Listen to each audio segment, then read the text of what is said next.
Hello everyone, welcome to my channel. आज हम लोग शुरू करने जा रहे हैं एरेस के बारे में। पहले हम लोग देखेंगे एरेस क्या होते हैं, उसको डिफाइन कैसे करते हैं, डिक्लेरेशन कैसे करते हैं, इनिशियलाइजेशन, सारी चीज़ें हम लोग समझेंगे एरे के बारे में। उसके बाद उसके ऑपरेशंस देखेंगे। ठीक है, तो स्टार्ट करते हैं। पहले समझेंगे एरे क्या होता है। एरे हमारा होता है एक collection of similar data, similar items भी कह सकते हैं हम लोग, या फिर डेटा भी कह सकते हैं। अब इसका क्या मतलब हुआ? इसका मतलब ये हुआ कि जैसे अगर हमको इंटीजर है, अब हमको कई सारे इंटीजर वैल्यू को स्टोर करना है, तो उसके लिए हमें क्या करना पड़ेगा कि कई सारे वेरिएबल्स लेने पड़ेंगे, जैसे ए बी सी। अब हमें मान लीजिए 26 तक लेना है, तो हमें पूरा जेड तक यूज़ करना पड़ेगा। और लेना है तो हमें फिर हम लोग A1 B1 ऐसे करके फिर हम लोग यूज़ कर सकते हैं। ठीक है, Z1। तो इससे क्या हो रहा है कि हमें बार बार हर चीज़ के लिए वेरिएबल डिफाइन करना पड़ रहा है, और अगर बहुत सारे हमारे पास वेरिएबल हो जाते हैं तो हमें भी, हम जब भी कोई लॉजिक इम्प्लीमेंट करते हैं तो उसमें कुछ डिफ़िकल्टीज आती हैं। तो इसके लिए हम लोग क्या करते हैं कि हम लोग चाहते हैं कि ऐसा हमारे पास एक डेटा स्ट्रक्चर हो जिसमें हम एक बार में ही सारी वैल्यूज़ को स्टोर कर सकें और उसको एक ही नाम से हम लोग रिकॉग्नाइज़ कर सकें। तो हमने क्या किया कि सारी वैल्यूज़ को मान लेते हैं कि हमने यही ए बी, जो भी हमारी वैल्यूज़ थी उसको हम लोग ने एक साथ कर लिया और उसको एक कोई पर्टिकुलर नाम दे दिया, ARR दे दिया। तो अब इससे क्या हो गया, हमारा काम ईज़ी हो गया, हमें इसको एक्सेस करने में या इसे हमें मैनेज करने में काफ़ी ईज़ी हो जाता है। ठीक है, तो एरे हमारा क्या हो गया, कलेक्शन ऑफ सिमिलर। सिमिलर का क्या मतलब होता है? सिमिलर से ये मतलब है कि अगर हमने कोई भी इंटीजर टाइप का अगर डेटा ले लिया और उसका कोई एरे बना दिया। एरे आप सिंपली ये समझिए कि ग्रुप ऑफ वैल्यूज़। जैसे हमने क्या कहा कि हमने जब वेरिएबल लिया, तो हमें मान लीजिए कि 26 वेरिएबल हमें चाहिए, 26 हमें वेरिएबल्स चाहिए थे, या हम कह लेते हैं कि 26 हमें कंटेनर्स चाहिए थे। तो या तो हम उसके लिए पहला बेसिक मेथड इस्तेमाल करें कि हम 26 अल्फ़ाबेट्स को यूज़ कर लें 26 नाम्स के लिए। ठीक है, या फिर हम क्या क्या करें कि हम एक ऐसे ब्लॉक्स बना दें जिसमें 26 एलिमेंट्स रख दें पूरे एक साथ, और उसको किसी एक पर्टिकुलर नाम से डिनोट कर दें। तो वो हो गया हमारा एक एरे। ठीक है, अब हम लोग यहाँ समझ क्या रहे थे, सिमिलर। सिमिलर का मतलब ये होता है कि अगर हमने एक बार इंटीजर का ग्रुप बनाया तो हम उसमें कैरेक्टर नहीं रख सकते, या फिर उसमें हम फ्लोट नहीं रख सकते। ठीक है, या फिर हम उसमें डबल नहीं रख सकते, या फिर हम उसमें और भी कोई जो डेटा टाइप है उसको हम लोग उसमें नहीं स्टोर कर सकते हैं।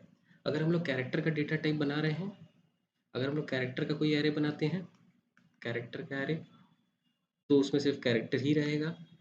ठीक है, अगर हम लोग इंटीजर का बना रहे हैं, इंटीजर का कोई एरे बनाते हैं, तो उसमें इंटीजर ही रहेगा। ठीक है, फ्लोट बना रहे हैं, फ्लोट का कोई अगर एरे हम लोग बनाते हैं, तो उसमें जो वैल्यूज़ रहेंगी उसका सबका डेटा टाइप्स क्या हो जाएगा, फ्लोट। ठीक है, तो ये हमारा एक हो गया कि कलेक्शन ऑफ सिमिलर एलिमेंट्स। ठीक है, अब इसको हम लोग समझ लेते हैं कि इसको डिक्लेयर कैसे करते हैं प्रोग्रामिंग में, और इसको इनिशियलाइज कैसे करते हैं। दूसरी चीज़ और एक समझ लेते हैं कि एरे बेसिकली होता क्या है, एक बार इसका मेमोरी में भी समझ लेते हैं कि ये कैसे अपीयर होता है। ठीक है, जैसे हमने क्या किया कि हमने एक एरे बनाया जिसमें हम मान लेते हैं कि हमें 5 वैल्यूज़ चाहिए थी। ठीक है, तो हमने पहले क्या बात की कि एक ट्रेडिशनल मेथड हो गया, मेथड 1। ठीक है, जिसमें हम लोग ABCD की तरह रख सकते हैं, ABCDE। ठीक है, दूसरा हमने क्या किया कि एरे बना लिया। ठीक है, एरे में हमने क्या किया कि एक ही वेरिएबल ले लिया, AR ले लिया या ARR ले लिया, और उसमें 5 वैल्यू का एक बॉक्स बना दिया। ठीक है, और उसमें सारी वैल्यू स्टोर कर ली। तो अब जैसे हमारे पास यहाँ है, तो अब इसको हमने मान लो ARR दे दिया। ठीक है, मान लेते हैं हम लोग। अब इसमें क्या है कि कैसे हमें पता चलेगा कि हमें कौन सा, जब हमें मान लेते हैं कि हमें ये बॉक्स एक्सेस करना है, तो हमने ABCD तो हटा दिया। अब हम उसको एक्सेस किस बेसिस पे करेंगे, तो हमें कोई एक पर्टिकुलर एक कोई सिंबल चाहिए ना कि हम ये पर्टिकुलर ब्लॉक हमें चाहिए, तो उसके लिए हम लोग इस्तेमाल करते हैं इंडेक्सिंग का। ठीक है, इंडेक्सिंग का। तो ये काफ़ी इंपॉर्टेंट फीचर है एरे में। जब भी हम लोग एरे का कोई भी ऑपरेशन कर रहे हैं तो हमें इसमें इंडेक्सिंग से काफ़ी हमें हेल्प मिलता है। तो ज़ीरो से हम लोग स्टार्ट करते हैं इंडेक्सिंग। अब इसका अगर आप पूछेंगे कि क्यों ज़ीरो से स्टार्ट होती है, तो ये कोई ऐसा कोई इसका रूल नहीं है, ये ऐसे ही इसको जब भी एरे को डेवलप किया गया था तो उसकी इंडेक्सिंग ज़ीरो से बाई डिफ़ॉल्ट ही फिक्स की गई थी। तो ऐसा कुछ नहीं है कि इसके लिए कोई रूल है। ठीक है, तो बाय डिफ़ॉल्ट पहले ब्लॉक की जो इंडेक्सिंग होती है वो ज़ीरो से स्टार्ट होती है, उसके बाद जितनी भी हमारी एरे होती है उस हिसाब से जाती है। तो अगर हमको इसका अब इसमें आप देखना चाहेंगे तो कितने हमारे इसमें बॉक्सेस हैं, तो अगर हम ये कहें कि इसमें बॉक्सेस कितने हैं टोटल हमारे, तो वो है 5। लेकिन हमारी जो सबसे लास्ट एलिमेंट की इंडेक्सिंग क्या है, वो है 4। तो इसका क्या मतलब हुआ कि 0 से स्टार्ट हो रही है, इसलिए कम है। तो हमेशा जो भी इसको हम लोग क्या कहेंगे, जैसे ये बॉक्सेस हैं तो इसको हम लोग ये भी कह सकते हैं कि साइजेस है, साइज ऑफ एरे। ठीक है, तो ये हो गया हमारा साइज ऑफ ARR, और ये हमारी हो गई रेंज 0 से 4। ठीक है, तो अगर अब हम लोग अगर याद होगा कि हम लोग ने इसके पहले में लूप्स के बारे में पढ़ा था, तो लूप्स में जब हम लोग पढ़े थे तो लूप्स इसीलिए पढ़े थे कि हमें इंडेक्सिंग की मदद से अगर कोई भी ऑपरेशन हमें एरे पे परफॉर्म करना है तो हम लोग लूप्स की मदद से इस इंडेक्सिंग पे हम लोग आइटरेट कर सकते हैं, और जो हमें कॉन्सेप्ट उस पर लॉजिक लगाना है वो हम लोग अप्लाई कर सकते हैं। ठीक है, तो अब जैसे मान लेते हैं कि अगर हमको इसी को एक्सेस करना है तो हम लोग क्या करेंगे। अगर हमको मान लेते हैं पूरे को एक्सेस करना है जीरो से लेके, तो हमने क्या लगाया, मान लेते हैं एक रफ आइडिया ले लेते हैं कि फॉर लगाया जिसमें जीरो से स्टार्ट किया, लेस देन 5 लगाया, और आई प्लस प्लस लगाया, और उसके बाद इसको प्रिंट करा दिया। अब इसमें हम लोग अब इसके बाद हम लोग ये समझेंगे कि इस पर्टिकुलर अगर एड्रेस को हमको इस जगह को अगर एक्सेस करना है तो उसके लिए हम लोग को क्या लिखना होगा और उसका सिंटेक्स क्या होगा। तो उसका सिंटेक्स ये होगा, एरे का नाम और ब्रैकेट में उस पर्टिकुलर इंडेक्स की जो वैल्यू होगी, जैसे 1, तो ARR1 मतलब इसको डिनोट कर रहा है। ठीक है, तो इसकी जो भी वैल्यू होगी, जैसे हम मान लेते हैं कि यहाँ पर हमने कोई वैल्यू स्टोर की 10, 20, 30, 40 या 50, तो ARR1 की वैल्यू हो जाएगी 20। अब इसी तरह एक और एग्जांपल ले लेते हैं कि हमने मान लेते हैं एक एरे बनाया। ठीक है, एरे बना लिया हमने, इसके बाद हम इसमें एलिमेंट्स स्टोर कर लेते हैं। अभी हम लोग समझेंगे डिक्लेरेशन और इनिशियलाइजेशन वगैरह भी समझेंगे, बट पहले एक बेसिक स्ट्रक्चर आप ले लीजिए कि इसको कैसे मेमोरी में कैसे ये होता है। ठीक है, तो इसकी इंडेक्स हो गई हमारी 0 से स्टार्ट होगी, तो 0, 1, 2, 3, 4, 5। तो और इसमें 6 ब्लॉक्स हैं, तो साइज ऑफ एरे क्या हो गया हमारा, साइज ऑफ एरे हो गया हमारा 6। इसको हम लोग बाई डिफ़ॉल्ट या जनरली प्रोग्रामिंग के लैंग्वेज में एन से, स्मॉल एन से डिनोट करते हैं। ठीक है, तो ये हो गया हमारा n इज इक्वल टू 6। ठीक है, तो अब यहाँ पर हम लोग कोई भी वैल्यू ले सकते हैं, 10, 20, 40, 60, 70, 90, कुछ भी ले सकते हैं। ठीक है, हमने एक वैल्यू ले ली। तो अब हमको अगर पहली वैल्यू को एक्सेस करना है तो हमें ARR0 लिखना पड़ेगा। ठीक है, मतलब इंडेक्स पहला हो गया एरे का नाम, फिर ब्रैकेट में इंडेक्स, और उस वैल्यू को हम लोग मिल जाएगा। तो ARR की वैल्यू हो गई 10। इसी तरह अगर हम लोग ARR1 करेंगे तो हमें मिल जाएगा 20। इसी तरह हम लोग अगर लास्ट तक आइटरेट करेंगे तो ARR 90, और 90 करेंगे तो हमें लास्ट का 90। यहाँ अगर हम लोग फिफ्थ इंडेक्स को करेंगे, ठीक है, तो यहाँ हमें 90 मिल जाएगा। ठीक है, तो ये हमारा हो गया। इसी तरह हम लोग सारी वैल्यूज़ को आइटरेट कर सकते हैं, एक्सेस कर सकते हैं। लेकिन अब हमको ज़ीरो से ये जो वैल्यू है, ये जो इंडेक्सिंग के अंदर लिख रहे हैं ज़ीरो से लेके, ठीक है, तो इसको हमें लूप में भी तो इसको हमें नीड भी तो होगी कि कोई ऐसा आइटरेट हो जिससे ये वैल्यू बार बार चेंज होती रहे। हम लोग प्रोग्राम में जाके तो बार बार कर नहीं सकते कि पहले 0 कर लिया, 1 कर लिया, तो आइटरेट करना होगा। उसके लिए हमें क्या ज़रूरत होगी, लूप की। तो लूप हमने कहाँ से चला दिया, i इज इक्वल टू 0 से चलाया, i लेस देन 6 तक चलाया, और i प्लस प्लस कर दिया, और उसके बाद हमने ARR में i को इंट्रोड्यूस कर दिया, और फिर यहाँ हमने प्रिंटफ वगैरह का सिंटेक्स लिख लिया, और इसको, तो इससे क्या होगा, हमारा सारा वैल्यू प्रिंट हो जाएगा। ठीक है, बेसिक स्ट्रक्चर। तो अच्छा, इसके बाद एक चीज़ हो गया ये। अब इसके बाद हम लोग समझेंगे कि एरे में, एरे का इंपॉर्टेंट फीचर है कि इसमें इसकी जो मेमोरी होती है वो कंटिग्यूअस होती है। ठीक है, कंटिग्यूअस। कंटिग्यूअस का मतलब क्या है कि कंटिन्यू, मतलब तो आपका इसका ये मतलब हो गया, जैसे आप समझिए कि जो इसकी, जब हम लोग इसको एरे को किसी भी मेमोरी में स्टोर करते हैं तो जो उसकी मेमोरी होती है वो कंटिन्यूस होती है। उसका क्या मतलब है, जैसे हमने मान लीजिए कि 4 एलिमेंट्स का कोई एरे ले लिया। ठीक है, इसका नाम हम लोग मान लेते हैं AR रख लेते हैं, कुछ भी रख सकते हैं, ऐसा कोई वो नहीं है, AR भी रख सकते हैं, कुछ भी। ठीक है, तो पहले की इंडेक्सिंग हो गई, तो ये हमने इंडेक्सिंग कर ली। बट मान लेते हैं कि हम पहले ब्लॉक को, जो ये ब्लॉक एक्सेस कर रहे हैं, इसका जो पहला ब्लॉक का जो एड्रेस है मेमोरी में, वैसे तो एड्रेस जो होते हैं वो हेक्साडेसिमल वगैरह में होते हैं, बट हम लोग इसको मान लेते हैं कि ये इसका पहला एड्रेस है 100। ठीक है, अब अब हम लोग ये समझेंगे कि इस पर्टिकुलर जो ब्लॉक है, पर्टिकुलर काफ़ी इंपॉर्टेंट ये बात समझिएगा कि अगर हम लोग इंटीजर टाइप लेते हैं तो हमें पता है कि एक इंटीजर की जो वेरिएबल होता है वो कितना स्पेस लेता है, वो स्पेस लेता है 4 बाइट। ठीक है, 4 बाइट लेगा। तो ये हम लोग बात कर रहे हैं बाइट में, ठीक है, 100 हो गया। अब इसके बाद क्या है कि जब अगले एड्रेस जो अगला ब्लॉक होगा तो उसका जो मेमोरी में एड्रेस होगा वो क्या होगा, 100 + 4, तो हो जाएगा 104। फिर अगला इसका जो मेमोरी में होगा 108, फिर हो जाएगा 112, फिर वन हो जाएगा 116, ठीक है, ऐसे मेमोरी एड्रेस होता है। इसका क्या मतलब है कि कंटिग्यूअस है, ऐसा नहीं हो रहा है कि रैंडमली कुछ 100 हो जा रहा है, इसका 200 300 कंटिग्यूअस हो रहा है। इसलिए एरे में जो एड्रेस हम लोग असाइन करते हैं, जो बाय डिफ़ॉल्ट एरे में जब हम लोग प्रोग्राम करते हैं, तो मेमोरी जो उसमें असाइन होती है वो कंटिग्यूअस होती है, ठीक है। ऑल्दो उसको हमको इसमें प्रोग्रामिंग में हेल्प नहीं करेगी एड्रेसिंग, बट हम लोग यूज़ इंडेक्सिंग का ही करते हैं। बट फिर भी ये जानने वाली बात है कि एरे जो स्टोर होता है मेमोरी में वो कंटिग्यूअस में होता है, ठीक है। अगर हमने एक साथ मान लेते हैं कि कोई एरे बना लिया, ठीक है, जिसमें हमने कहा कि भाई हमें 20 एलिमेंट्स चाहिए, तो 20 का कितना साइज़ हो गया, 20 × 4, एक टोटल हो गया 80, मतलब हमको 80 बाइट डेटा, 80 बाइट स्पेस जो है हमें मेमोरी में वो एलोकेट हो जाएगा। तो अगर हम मान लेते हैं कि पहला एड्रेस हमारा 100 है, तो आखिरी एलिमेंट का क्या हो जाएगा, 180, ठीक है। तो ये एक रफ आइडिया आपको लग जाएगा कि जब भी हम लोग मेमोरी में एरे को स्टोर करते हैं तो वो कॉन्टिग्यूअस एड्रेस में होता है, ठीक है। ऐसा नहीं हो रहा है कि कोई भी जैसे ये हमारी मेमोरी है, तो ऐसा नहीं कि पहला ब्लॉक हमारा यहाँ है, दूसरा यहाँ है, तीसरा है, वो हमेशा कॉन्टिग्यूअस होगा, ठीक है। ये चीज़ हो गया। अब इसको समझ लेते हैं कि डिक्लेरेशन कैसे करते हैं प्रोग्रामिंग में। अब हमको इम्प्लीमेंट अगर जब करना है तो इम्प्लीमेंटेशन के बारे में समझ लेते हैं। तो डिक्लेरेशन कैसे करते हैं, हम लोग पहले स्टार्ट में ही पढ़े थे कि कभी कोई वेरिएबल को डिक्लेयर करना है तो हम लोग नॉर्मली क्या लिखते हैं। सिंपल है कि हम अगर हमको आइडेंटिटी टाइप का कोई ये वेरिएबल लेना है तो उसके लिए हम लोग क्या करते हैं, सिंपल ये लगा लेते हैं, ठीक है, कि हमारा डेटा टाइप हो गया, वेरिएबल का नाम हो गया और सेमीकोलन हो गया। एरे में क्या करते हैं, एरे में हम लोग सिंपली डेटा टाइप हो गया, एरे का नाम हो गया और यहाँ लगा देंगे ब्रैकेट, ओपनिंग एंड क्लोजिंग। इससे हमारा हो जाता है कि ये एरे है। अच्छा, इसके बाद अब एरे, अब अगर हमने मान लेते हैं कि ये लिख दिया, अब उसको कैसे पता चलेगा, क्या नाम है, कंपाइलर को कैसे पता चलेगा कितना हमको मेमोरी स्टोर करना है। तो अगर आप कभी भी प्रोग्राम में ये स्टेटमेंट लिखेंगे तो ये एरर थ्रो करेगा। उसका रीज़न ये है कि कंपाइलर को कैसे पता चलेगा कि कितनी मेमोरी एलोकेट करनी है।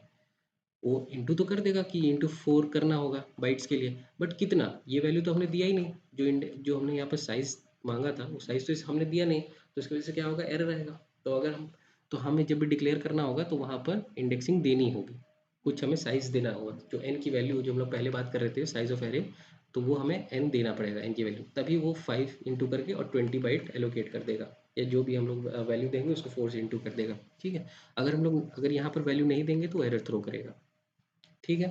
पहला डिक्लेरेशन का तरीका ये हो गया। इसके बाद एक तरीका आता है, अब हम लोग इसको इनिशियलाइजेशन के एक मेथड से भी समझ सकते हैं कि अगर हम लोग इसको स्टार्टिंग में इनिशियलाइज कर दें तो उसमें क्या होता है कि हम मान लेते हैं INT लिखे, ARR लिखे। अब इसमें हमने क्या किया, इसको नहीं दिया, ठीक है, हमने n की वैल्यू नहीं दी। अब हमने क्या किया, करली ब्रेसेस लिया और उसमें रैंडम कुछ वैल्यू डाल दिए। अब मान लेते हैं कि हमने 3 वैल्यू डाली, तो वो अपने आप सेट कर लेगा कि यहाँ 3 वैल्यू है, ठीक है, तो सबको 4 बाइट चाहिए तो 12 हो गया, तो अपने आप वो एलोकेट कर देगा 12 बाइट हमारे लिए, उसको इसकी नीड नहीं है। तो हम लोग अगर यहाँ पर इफ़, अगर हम लोग यहाँ वैल्यू नहीं दें तो कोई इशू एरर नहीं आएगा, बट उसके लिए हमें ये ध्यान रखना होगा कि हमें इनिशियलाइज़ करना होगा, ठीक है। तो ये हमारे 2 मेथड हो गए, पहला हो गया ये, दूसरा ये। पहले में क्या है कि साइज़ हमें देनी पड़ेगी, ये कंपल्सरी है, अदरवाइज़ एरर आएगा। और दूसरा क्या है कि अगर हम लोग साइज़ नहीं दे रहे तो हमें यहाँ पर सारे जो एलिमेंट्स हैं, जो भी सारे हमें एलिमेंट्स हैं एरे के, उसको हमको यहाँ पर लिखने पड़ेंगे सारे के सारे, ठीक है। और ये फिक्स्ड होता है। एक चीज़ यहाँ पर समझ लें कि जो एरे की साइज होती है वो फिक्स्ड होती है, ठीक है। इसका मतलब क्या है, fixed size. Fixed size, fixed size का क्या मतलब है कि अगर हमने ए आर, यहाँ पर अगर पहले मेथड से देखें कि अगर हमने ARR 5 दे दिया, ठीक है, तो वो 5 ही मेमोरी हमारे लिए एलोकेट हो जाएगा, ठीक है, 20 बाइट हमारे लिए एलोकेट कर देगा मेमोरी में। लेकिन अगर हम लोग इसमें कहें कि अगर हमको अब एक और ब्लॉक की ज़रूरत है, तो अगर हम ऐसा मतलब चाहें कि हमें एक और ब्लॉक चाहिए और वो इसी के बाद चाहिए, तो वो ऐसा पॉसिबल नहीं है एरे के केस में, ठीक है। तो एरे का ये ड्रॉबैक भी है कि इसकी साइज़ जो है वो फिक्स होती है। तो इसके लिए हम लोग क्या कर सकते हैं, इसको रन टाइम पे हम लोग एक्स्ट्रा स्पेस नहीं दे सकते हैं, या ना फिर हम लोग डिलीट कर सकते हैं, ना इसमें हम लोग इंसर्ट कर सकते हैं कोई भी एक्स्ट्रा ब्लॉक, या और ना ही कोई डिलीट कर सकते हैं, ठीक है। अपडेट हम लोग कर सकते हैं, हाँ, वैल्यूज़ को हम लोग अपडेट कर सकते हैं बस, ठीक है। हम लोग इसको हम लोग ना इंसर्ट कर सकते हैं, ना एक्स्ट्रा ब्लॉक डिलीट कर सकते हैं, सिर्फ अपडेट कर सकते हैं, ठीक है। और एक चीज़ इसमें ध्यान रखने वाली बात है कि जो एरे होता है, जैसे हम लोग जब समझ लेते हैं नेक्स्ट पेज पे, जैसे हमने मान लेते हैं कि हमने ऐसे लिखा ARR और यहाँ लिख दिया 3, तो इसका क्या मतलब हो गया? जैसे हमने मान लेते हैं कि यहाँ लिख दिया ARR हो गया, साइज़ हमने 3 दे दी। अब इसका बेसिकली हम लोग एकदम स्टेप बाय स्टेप समझेंगे कि इसकी मीनिंग क्या होती है कंपाइलर से। कंपाइलर जैसे ही जाएगा पहले तो वो समझेगा इंट है, इंट से वो लगा लेगा 4 बाइट, ठीक है। इसके बाद वो देखेगा ARR, तो ARR क्या हो गया? ये हो गया हमारा नेम या फिर आइडेंटिफायर भी इसको कह सकते हैं। इसके बाद ये देखेगा जब ब्रैकेट, तो उसमें कहेगा 3 है, इसका मतलब ये है कि इस जो एरे की साइज़ है उसकी साइज़ क्या हो गई? उसकी साइज़ हो गई, वो अपने आप 3 बाइट एलोकेट कर देगा, ठीक है, और उसकी इंडेक्सिंग कर देगा। 3 बाइट एलोकेट हो गया और उसका नाम यहाँ पर डाल देगा, ठीक है। अब हमने तो इतनी डिटेल दी, लेकिन इसको वैल्यू भी तो यहाँ डालनी होगी। तो बाय डिफ़ॉल्ट जब भी हम लोग एरे को डिक्लेयर करते हैं पहले मेथड से, तो उसमें बाय डिफ़ॉल्ट वो सारी वैल्यू 0 डालता है, ठीक है। और जितना भी एरे बनाएगा सब में जो बाय डिफ़ॉल्ट वैल्यू होगी उसको 0 रखेगा। तो ये एक नोट हो गया हमारा कि डिफ़ॉल्ट वैल्यू क्या होगी? हमेशा 0 होगी, ठीक है, एरे की डिफ़ॉल्ट वैल्यू। उसके बाद अब एक चीज़ और यहाँ थोड़ा सा ध्यान से देख सकते हैं कि जो ARR1 है, हमने इसे डायरेक्टली तो लिख दिया समझने के लिए ARR इक्वल टू, ये उसको समझ लेगा, लेकिन मेमोरी इसको कैसे समझेगा? तो वो क्या करती है, जब कंपाइलर चलता है तो ARR को एक वेरिएबल की तरह ट्रीट किया जाता है, तो ARR भी एक वेरिएबल होगा, ठीक है। और उसके अंदर अब मान लेते हैं कि इसका कोई एक एड्रेस होगा, 100 होगा, इसका 104 होगा, इसका 108 होगा, ठीक है। तो इस एड्रेस के अंदर, जब ये एड्रेस जो है ये हमारा वेरिएबल नहीं, इसको कहेंगे आप पॉइंटर। पॉइंटर हम लोगों ने समझा था जो किस एड्रेस को होल्ड करता है, ठीक है। तो ये क्या करेगा, इसके अंदर जो पहला जो हमारा पॉइंटर होगा उसके अंदर जो पहली वैल्यू होगी उसका जो एड्रेस होगा वो उसको स्टोर कर देगा, ठीक है। ये ध्यान से समझिएगा, ये बात इंटरनली हो रही है, इसको हम लोग ऐसा कोई प्रोग्रामिंग ऐसा यूज़ नहीं करते हैं, बट हमें समझना होगा कि इनसाइड कैसे काम कर रहा है कंपाइलर। तो इस तो इसको समझिएगा, जैसे हमने ARR लिखा, ARR के बाद 3 लिखा या कुछ भी वैल्यू हमने दिया, तो ARR एक हमारा पॉइंटर बन जाएगा और पॉइंटर के अंदर जो हमारा एरे होगा, ठीक है, एरे का जो पहला वेरिएबल होगा, जो 0 इंडेक्स वाला जो पहला वेरिएबल होगा, उसका जो भी एड्रेस होगा, मेमोरी एड्रेस, वो उसको यहाँ स्टोर कर देगा, ठीक है। और ऐसा नहीं है कि जैसे मान लेता हूँ कि ये अगर 100 पे स्टोर है, ठीक है, ये आपका 104 हो गया, 108 हो गया, ठीक है। अगर ये ऐसे स्टोर है तो ज़रूरी नहीं कि इसका एड्रेस 96 ही हो, इसका एड्रेस कुछ भी हो सकता है मेमोरी में, हो सकता है कि 1000 हो सकता है कि 200 हो, कुछ भी हो सकता है। पॉइंटर का जो अपना एड्रेस है, जहाँ पर मतलब ये एड्रेस स्टोर है हमारा, ये जो स्पेस है, सेल है, ये कोई भी जगह हो सकता है, ठीक है। लेकिन इसको हम लोग कॉन्टिग्यूअस इसीलिए रखते हैं ताकि हम लोग इसको ईजिली एक्सेस कर पाएँ, ठीक है। तो ये हमारा बेसिक बेसिक हो गया कि एरे क्या होता है। एरे को हमने समझ लिया, एरे के टाइप्स भी होते हैं जिसको हम लोग आगे आने वाली वीडियोस में भी समझेंगे। तो मैं अभी बस नाम बता देता हूँ कि एरे के टाइप्स क्या होते हैं। तो जो अब तक हम लोग ने पढ़ा, जिसमें हम लोग ने ARR ऐसे 3 किया, या फिर हम लोग ने एग्जांपल लिया था जिसमें ARR 5 था, तो ये हमारा क्या हो गया, सिंगल डायमेंशन, या फिर इसको कहेंगे वन डायमेंशनल एरे, ठीक है। और इसके बाद जैसे हम लोग इसको और भी कोई इसमें डायमेंशन ऐड कर दिए, जैसे 2D एरे। जैसे आप 2D एरे को अगर नहीं समझ पा रहे तो ऐसा समझिए कि मैथ्स में अगर आप लोगों ने कभी मैट्रिक्स के बारे में पढ़ा, तो एक 2D एरे होता है, ठीक है। तो वो जो हमारा कैटेगरी होती है उसको कहते हैं मल्टी डायमेंशनल, ठीक है। तो अगर एक डायमेंशन है तो उसको वन डायमेंशनल कहेंगे, और एक से ज़्यादा है, चाहे 2 हो या 2 से प्लस हो, तो उसको कहेंगे मल्टी डायमेंशनल। तो अब तक की स्टोरी हम लोग ने समझ लिया। अब तक की स्टोरी हमारी ये थी एरे के बारे में, कि पहला तो हो गया ये, इसको ब्रीफ कर लेते हैं थोड़ा सा। पहला हो गया, ये कलेक्शन हो गया, कलेक्शन ऑफ सिमिलर आइटम्स, ठीक है। इसके बाद इसकी जो मेमोरी होती है, मेमोरी जो होती है वो कॉन्टिग्यूस होती है, ठीक है। तीसरी चीज़ इसमें क्या होती है, फिक्स साइज। एक बार जो हो गया उसके बाद उसको आप उसमें ना सेल कोई एक्स्ट्रा आइटम ऐड कर, उसमें ना कोई एक्स्ट्रा स्पेस आप ऐड कर सकते हैं, ना उसको डिलीट कर सकते हैं, ठीक है। तो ये हमने समझ लिया कि कलेक्शन सिमिलर होता है, कि अगर हमने इंटीजर का बनाया तो इंटीजर ही होगा, दूसरा अगर मेमोरी में क्या था कि अगर पहले का 100 है तो अगले वाले का 104 होगा, ठीक है, उसके अगले वाले का ऐसे ऐड करते चले जाएंगे। इफ़ अगर वो कैरेक्टर है तो इसमें अगर कैरेक्टर का भी अगर समझ लेते हैं, कैरेक्टर में होता है कितना, 1 बाइट, कहीं कहीं 2 बाइट भी होता है, डिपेंड्स ऑन योर सिस्टम। तो अगर हम लोग 1 बाइट का लेके चलें तो पहले का हो जाएगा 100, दूसरे का हो जाएगा 101, तीसरे का 102, ऐसे करके होता है, ठीक है। तो ये हमारा हो गया। फिक्स साइज़ का मतलब हमने बता दिया कि अगर जो भी पहले हम लोगों ने डिक्लेयर कर दिया, जैसे अगर कि वो 4 का होगा तो 4 ही होगा, उसमें हम लोग ऐड कर सकते हैं और ना उसमें कोई डिलीट कर सकते हैं, ठीक है। 2 मेथड हमने डिस्कस कर लिया। पहला जिसमें कि हमें साइज़ n देना इंपॉर्टेंट है, और अगर आपने n नहीं दिया है, अगर हमने n नहीं दिया है तो हमें एलिमेंट्स सारे देने पड़ेंगे, इनिशियलाइजेशन करना पड़ेगा, ठीक है। तो ये हमारे 2 मेथड हो गए। अब इसको एक बार हम लोग कोड करके भी देख लेते हैं नॉर्मली। 1D एरे के बार हम लोग इसको कोड करके देख लेते हैं पहले, ठीक है, नॉर्मली। तो हैश इंक्लूड हो गया, उसके बाद हम लोग ने stdio.h कर लिया, int मेन, उसके बाद ये हो गया, ठीक है। इसके बाद हम लोग ने int एक एरे ले लिया। पहले हम लोग एरे चेक कर लेते हैं क्या वो एरर आ रहा है कि नहीं आ रहा है। कि हमने अगर मान लेते हैं कि कोई साइज़ नहीं दी, तो इसमें देखिए एरर आ रहा है कि storage size of ARR is in no. तो इसका मतलब ये है कि उसको पता नहीं चल रहा है कंपाइलर को कितना साइज़ हमें एलोकेट करनी है। तो हम मान लेते हैं कि हमने 5 एलोकेट कर लिया, तो ये अब चल जाएगा कि हाँ 5 चल गया, ठीक है। तो इसका मतलब ये है कि 5 एलोकेट हो गया, 5 स्पेस हो गया है, बट हमें पता नहीं कि उसके अंदर वैल्यू क्या है। तो हम उसके लिए वैल्यू के लिए क्या करेंगे, int i ले लेंगे, ठीक है। int i हो गया लेस देन 5, क्योंकि 0 से 4 तक चलेगा। उसके बाद हो जाएगा printf। हम लोग इसके अंदर कोई वैल्यू तो डाले नहीं थे, बट फिर भी एक्सेस करने की कोशिश कर रहे हैं कि उसके अंदर क्या वैल्यू पड़ी है, ठीक है। तो ARR और यहाँ आई लिख लेंगे और यहाँ पर सेमीकोलन दे देंगे। तो इसको चेक करते हैं। तो देखिए अभी क्या है,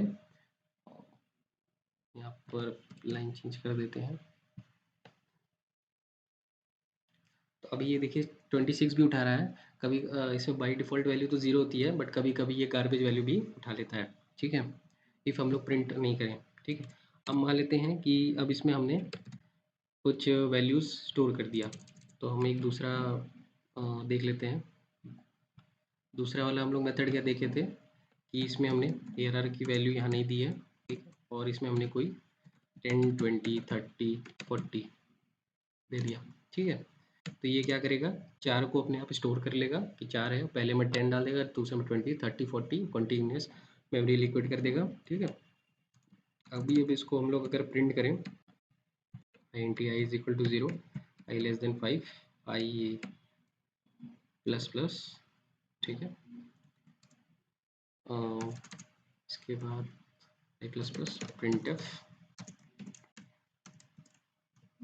%d, और यहाँ पर हम लोग कर लें ARR ऑफ i, ठीक है। अब इसको आप लोग ध्यान से देखिएगा, यहाँ पर हम लोग लाइन चेंज भी कर देते हैं, ठीक है। अब इसको ध्यान से देखिएगा कि हमने वैल्यू कितनी डाली, सिर्फ 4, ठीक है। तो बाय डिफ़ॉल्ट उसने क्या किया, हमने वैल्यू क्या डाली 4, लेकिन हम लोग ने जो आइटरेट किया वो कितना किया, 5, ठीक है। तो उसकी वजह से हुआ क्या, जो आखिरी में जो वैल्यू थी उसने उसको बाय डिफ़ॉल्ट 0 उठा ली, ठीक है। अब मान लेते हैं कि हम लोग यहाँ पर इसको 5 कर देते हैं, ठीक है। तो इसका क्या मतलब हो गया कि हमने 5 उसको कहा कि भाई कंपाइलर को कहा कि 5 से मतलब क्या हो गया कि 5 स्पेस दे दो, लेकिन हम वैल्यू सिर्फ 4 में स्टोर कर रहे हैं। तो आखिरी वाले में क्या हुआ, उसने 0 स्टोर कर लिया, ठीक है। तो बाय डिफ़ॉल्ट क्या हो गया, यहाँ 0 हो गया। अब इसके बाद अब हम लोग एक बार एक छोटा सा प्रोग्राम लिख लेते हैं जिसमें हम लोग यूज़र से इनपुट लेते हैं, ठीक है। और उसके बाद उसको एक बार ट्राई करेंगे कि साइज़ को भी यूज़र से इनपुट लेके और फिर डिक्लेयर करने की कोशिश करेंगे। तो एक बार एक n ले लेते हैं, ठीक है। इसके बाद स्कैनफ ले लेते हैं। स्कैनफ में हमने %d और यहाँ एक मैसेज भी लिख देते हैं। मैसेज यहाँ लिखेंगे printf में एंटर द साइज। तो वो यहाँ लाइन चेंज कर देंगे, साइज हो गया। इसके बाद कॉमा की ये हो गया, ठीक है। तो एड्रेस में जाके रखा जाएगा। उसके बाद हम लोग यहाँ कोशिश करेंगे कि ARR को n की वैल्यू जो है हम जो डिफाइन करेंगे उस हिसाब से उसको उतने साइज़ का हमारा एरे बन जाए। इसके बाद हम चाहेंगे कि उसमें वैल्यू भी यूज़र इनपुट हो। तो यहाँ पर हम लोग मैसेज दे देते हैं printf array declared declare declare I sorry for the spelling, ठीक है, डिक्लेयर हो गया,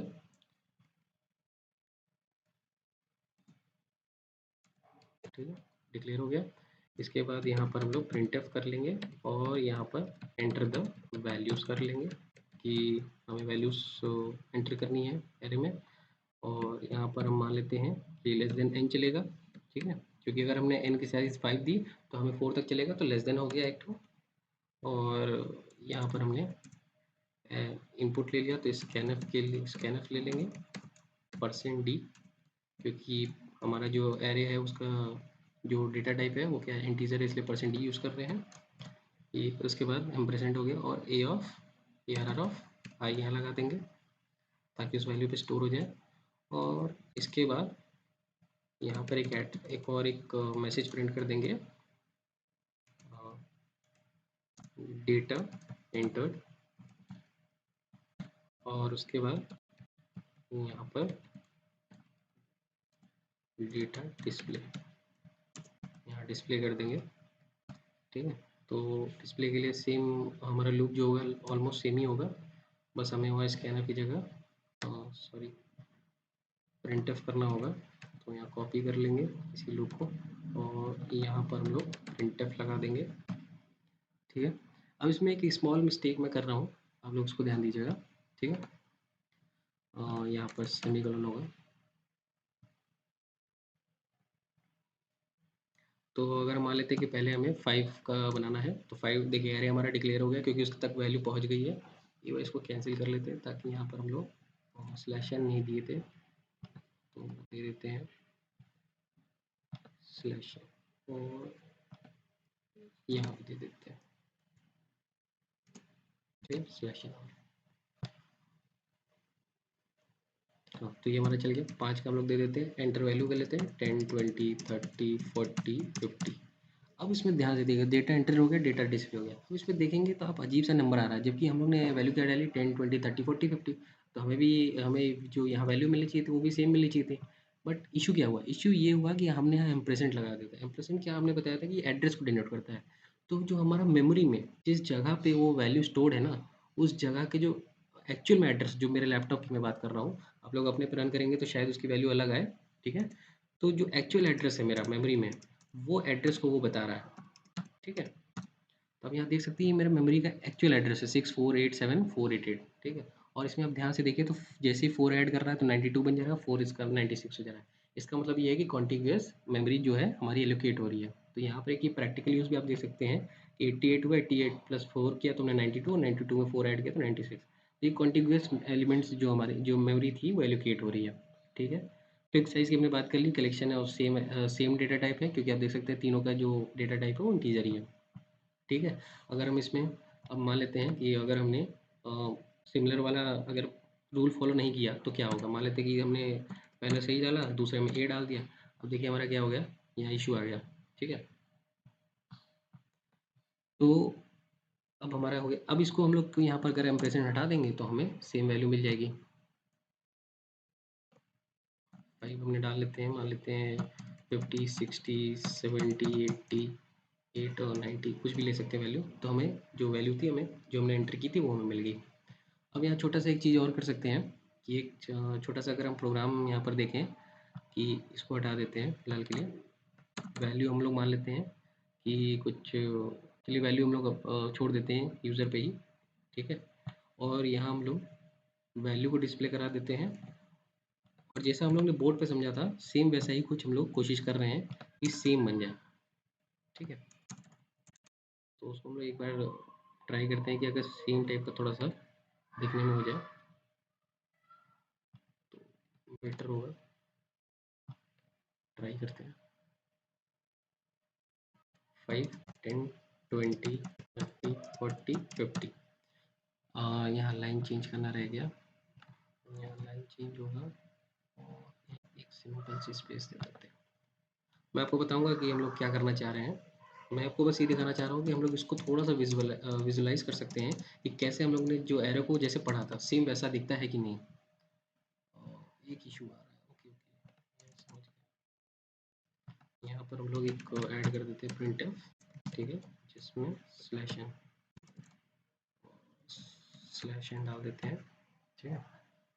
अब इसको आप लोग ध्यान से देखिएगा तो आपको समझ में आएगा कि मैं क्या आप लोग को शो करना चाह रहा था। हाँ, अब आप लोग थोड़ा सा ध्यान से देखेंगे तो हमने कैसे जो पढ़ा था, कैसे पढ़ा था कि 10 20 30 40 ऐसे ब्लैक हम लोग ब्लॉक में पढ़े थे। 10 20 30 40 50 स्टोर होता है, उसके नीचे हम लोग ने एड्रेस लिया था, जैसे 100 लिया था, 104।